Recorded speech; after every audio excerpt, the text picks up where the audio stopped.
Welcome to the world of chess. बहुत basic से हम सीखेंगे आज चेस के बारे में। पहले हम समझते हैं कि चेस बोर्ड आखिर है कैसा, दिखता कैसा है। चेस बोर्ड 8x8 से बना होता है, मतलब 64 बॉक्सेस होते हैं। काउंट कर सकते हैं हम 8 बॉक्सेस क्रॉस 8 बॉक्सेस। टोटल जो बॉक्सेस हैं हमारे चेस बोर्ड में वो हैं 64, जिसमें से 32 वाइट होते हैं एंड 32 ब्लैक होते हैं। ठीक है। इसके अलावा हर टीम के पास 8 पॉन्स होते हैं, जिसको हम लोकल लैंग्वेज में सिपाही भी कहते हैं। 2 नाइट होते हैं, नाइट यानी घोड़ा कह सकते हैं लोकल लैंग्वेज में। 2 बिशप्स होते हैं, लोकल लैंग्वेज में बात करेंगे तो ऊंट, एक क्वीन या रानी बोल सकते हैं हम लोकल लैंग्वेज में। 2 हाथी होते हैं, रुक बोलते हैं इसको नॉर्मली, लोकल लैंग्वेज में बोलेंगे तो हाथी। और एक हमारा किंग, दोनों अपोनेंट के पास। 8 फाइल्स होते हैं, जो आप वर्टिकल लाइंस देख रहे हैं उनको हम फाइल्स बोलते हैं, और हॉरिजॉन्टल लाइंस को हम रैंक्स बोलते हैं। दोनों 8-8 होते हैं। उसके बाद चेस नोटेशंस के बारे में मैं आपको बता दूं कि जो हमने हर एक बॉक्स को एक नंबरिंग दिया है। जैसे ये A1 है, कैसे पता चला? A पोजीशन पे है, A फाइल पे है और रैंक नंबर 1 है, जिसको हम A1 बोलेंगे। उसी तरह ये D1 हो जाएगा, ये क्या हो जाएगा? D3 हो जाएगा, तो इस पोजीशन को हम D3 बोलेंगे। सिमिलरली हर एक नोटेशन है। अगर इसकी बात करें तो D6, समझ में आ रहा है? ये 1 2 3 4 5 6 7 8 and ABCDEFGH 8x8।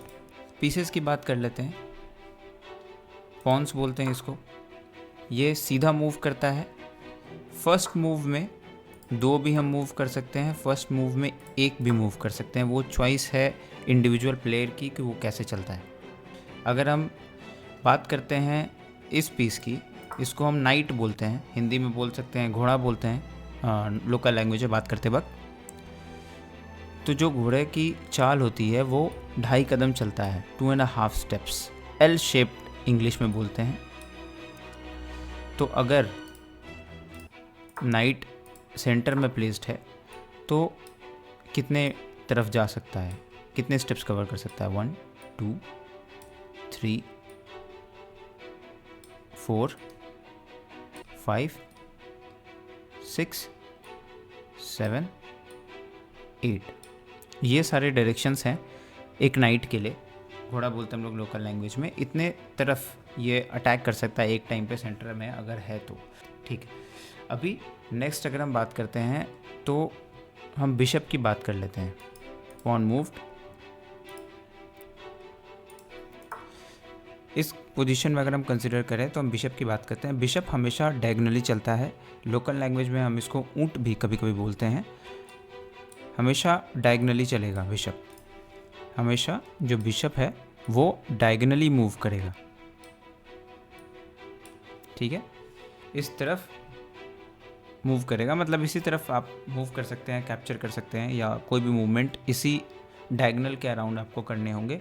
Same for black pieces and same for white pieces. अगर ब्लैक का है, जैसे हमारे पास 2 बिशप होते हैं, एक हमारे ब्लैक पोजीशंस पे चलते हैं और एक वाइट पोजीशंस पे चलते हैं। सो फॉर एग्जांपल इस बिशप को कंसिडर करो जो कि C4 पे है, C4 पे है। ये किस किस तरफ मूवमेंट कर सकता है? ये इसके 4 डायगोनल्स हैं जिधर बिशप मूवमेंट कर सकता है इस पोजीशन पे, और अटैक भी इसी तरफ वो कर सकता है।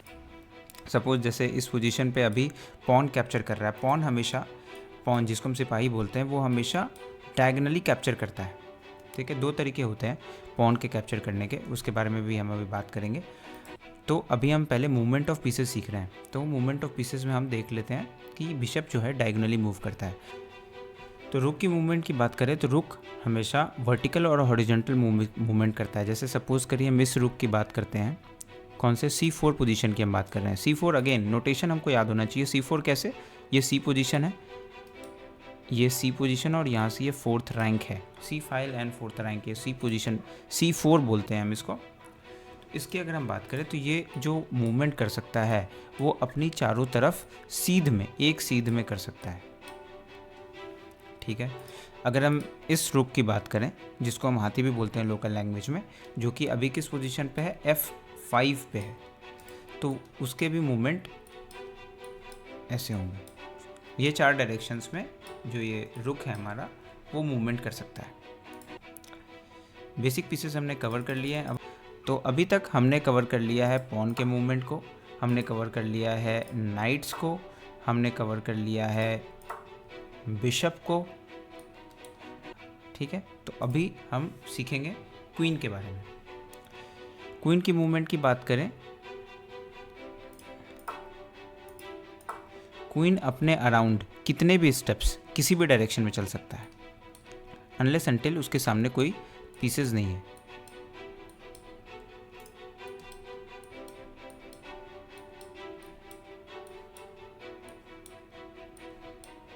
ठीक है, किसी भी डायरेक्शन में चल सकता है। जैसे अभी क्वीन इस पोजीशन पे नहीं चल सकता क्योंकि उसका खुद का पीस उसको ब्लॉक कर रखा है। सी इस डायगोनल में भी नहीं जा सकता क्योंकि उसके पीस ने खुद को उसको ब्लॉक कर रखा है। बहुत बेसिक से बात कर रहे हैं हम, बहुत लोगों को ये पता होगा, बट इसको हम इग्नोर करके आगे बढ़ सकते हैं। जिनको भी ये पता है धैर्य से बैठे, आगे बहुत सारी चीज़ें आने वाली हैं। Queen can come back to D1 भी, क्वीन C2 पे भी आ सकता है। क्वीन किसी भी डायरेक्शन में कितने भी स्टेप्स चल सकता है। जैसे हमने जाना अभी तक कि जो नाइट है वो 2.5 स्टेप्स चलता है, या एल साइज एल डायरेक्शन में मूव करता है। रुक किसी भी हॉरिजेंटल और वर्टिकल डायरेक्शन में मूव कर सकता है और कितने भी डिस्टेंस को कवर कर सकता है। पॉन्स हमारे एक बार में एक और या 2 स्टेप्स चलते हैं। अगर वो मिडिल गेम की बात कर रहे हैं या पॉन एक बार मूव हो चुका है, सपोज ये जो पॉन है अभी ये मूव हो चुका है, तो इसको हम 2 स्टेप्स नहीं बढ़ा सकते। ये सिर्फ एक ही मूवमेंट कर सकता है आगे, या अगर इसके पास कोई पीसेस है, सपोज इस पोजीशन में जो पॉन है हमारा H4 पे, उसके पास क्या क्या मूवमेंट है करने के लिए। इस पोजीशन में या तो हमारा पॉन ऊपर की तरफ जा सकता है H5 पे, या फिर वो पीस को डायगोनली कैप्चर कर सकता है। इस पोजीशन में हमारा जो पॉन है H4 पे, H4 पॉन की बात कर रहे हैं हम, वो अभी 2 डायरेक्शन में मूव कर सकता है। कैसे? एक तो वो अपना सीधा एक स्टेप चल सकता है, 2 स्टेप नहीं चल सकता। 2 स्टेप हमेशा इनिशियल में फर्स्ट मूव ही चल सकता है पॉन। ठीक है, इसके अलावा पॉन जो है वो डायगोनली ये लेता है, मारता है, किल करता है। ठीक है, कैप्चर करता है। तो एक मूव वो सीधा चल सकता है और एक क्रॉस में कैप्चर कर सकता है। ठीक है, तो ये इस तरीके से कैप्चर कर सकता है। तो अगर हम H6 पोजीशन ब्लैक पे, जो ब्लैक का जो पॉन है H6 पोजीशन पे, उसकी बात करें तो वो G5 के पोजीशन को डायगोनली कैप्चर कर सकता है, या वो आगे भी आ सकता है। कैप्चर कर लिया। अभी हम बेसिक सीखते हैं, वो पीछे से हम सीखते हैं। हमारा जो बिशप है वो हमने सीखा था कि वो डायगोनली चल सकता है, तो वो डायगोनली कैप्चर कर सकता है G5 के पॉन को। वहीं अभी हम देख रहे हैं कि जो हमारा क्वीन है वो भी कैप्चर कर सकता है हमारे बिशप को। तो अभी इस तरीके के मूवमेंट्स है। अब लास्ट जो हमारा मूवमेंट बचा वो है मूवमेंट, अभी हम सीख रहे हैं कि पीसेस कैसे मूव करते हैं, वो है हमारा किंग।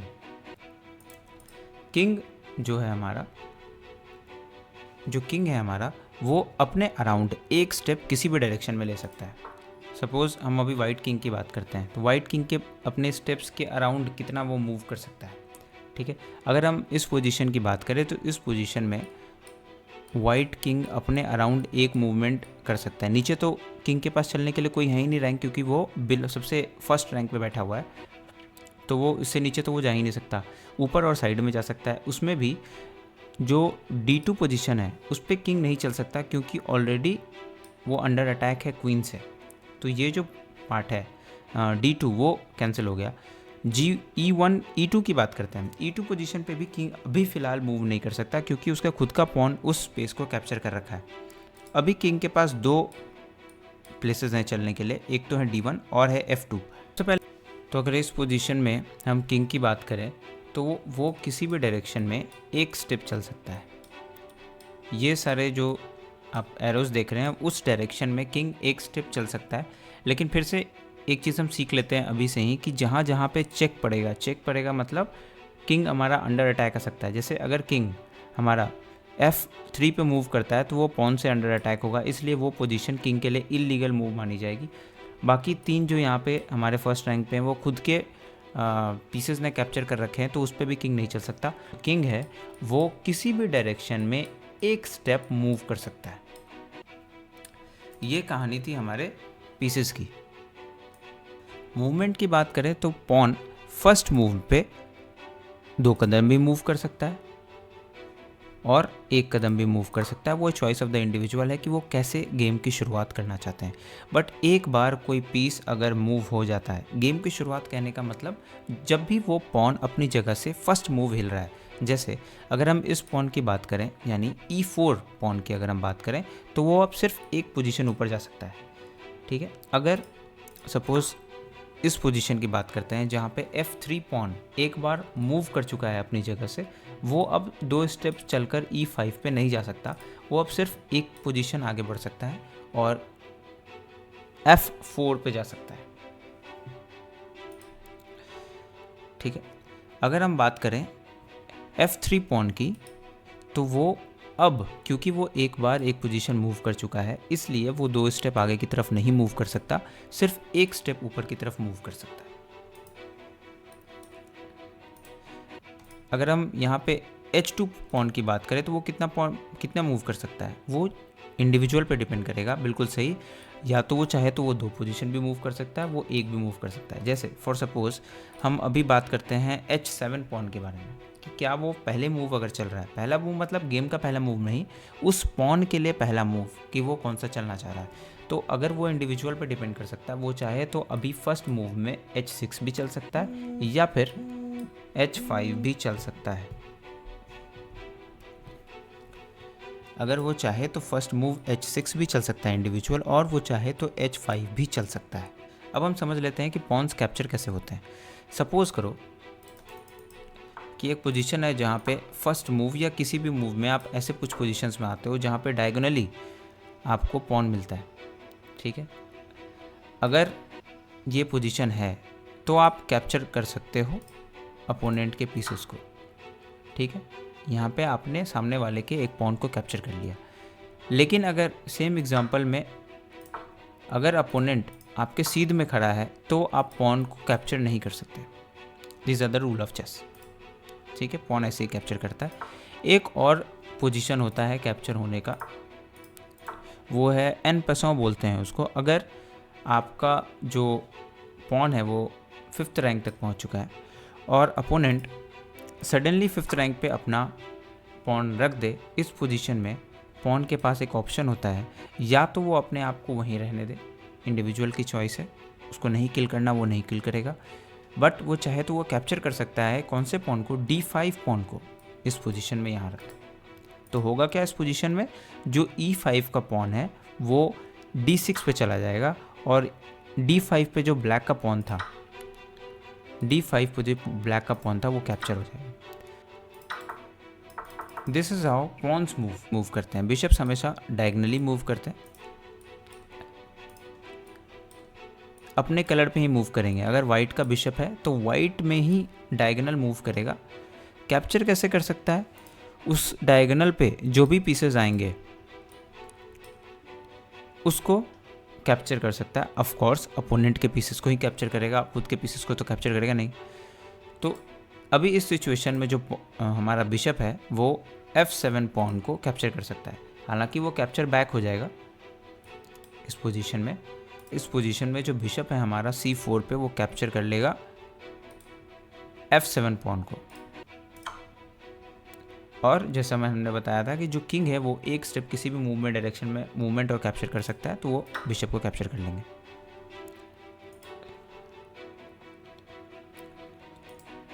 क्या पढ़ा था हमने, नाइट्स जो हैं वो L शेप में चलते हैं, नाइट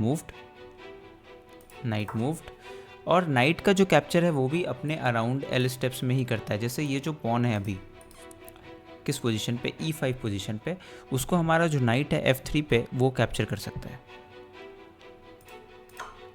ठीक है, कैप्चर किया। और हम यहाँ पे देख सकते हैं कि हमारा जो किंग है वो अंडर अटैक है, किससे, इस नाइट से।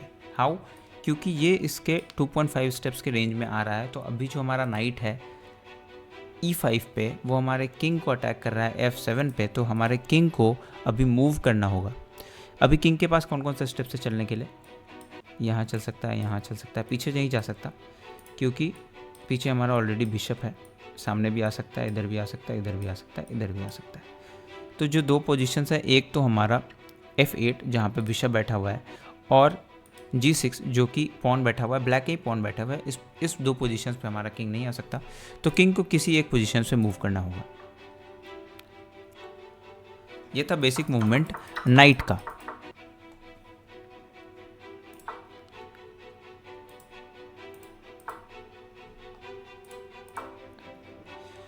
अब हम जरा क्वीन की मूवमेंट सीख लेते हैं।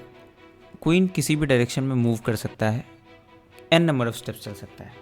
वहीं हमने नाइट के बारे में पढ़ा था कि वो सिर्फ 2.5 स्टेप्स चल सकता है, 1 2 ढाई, 1 2 1 2 ढाई, एल शेप्ड इसको हम बोलते हैं।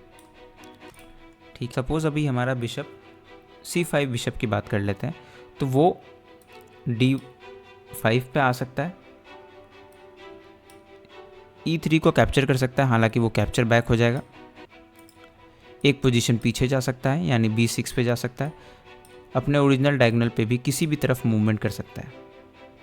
ठीक है, क्वीन का मूवमेंट का बात करते हैं, तो क्वीन किसी भी डायरेक्शन में मूव कर सकता है।